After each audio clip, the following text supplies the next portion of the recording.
I went back home to India during the winter break. It was a wonderful experience to be around with my family. I remember when I first went back home, my mother was sobbing. I tried to comfort her by saying, "Mom, it's okay, I'm here now, don't worry about it." It was wonderful to be around my family, have Indian cuisine. My mom cooks lovely, tasty Indian food, and spend time with my friends. However, so it was time for me to go back home to Ohio University. I came back home and it took me 30 hours, and the story is amazing of how I came back to America. So I had to go from New Delhi to London to Philadelphia and then to Columbus. When you are coming to the US, you have to go through immigration at the port of entry, which would be Philadelphia for me. However, like my luck, my flight was late by 2 hours from London. So as soon as I reached Philadelphia, I was like, I'm gonna run through everything, like just run, you know? But I see a long line at immigration. So I start walking ahead of people by saying, "Hey, my flight is in 1 hour, can I walk in front of you?" And they were like, "Sure, yeah, that's okay. Ours is in 3 hours.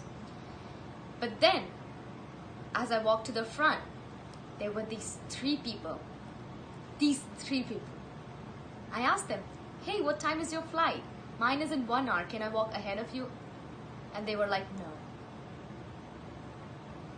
And because of the stress, like any young adult, I start crying at immigration.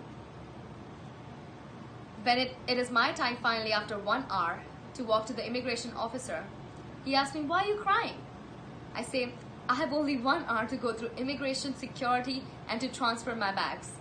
And because of this line and these people didn't let me walk in front of them, I have only 30 minutes now." He says, "Oh, you'll be fine, girl. You have still plenty of time."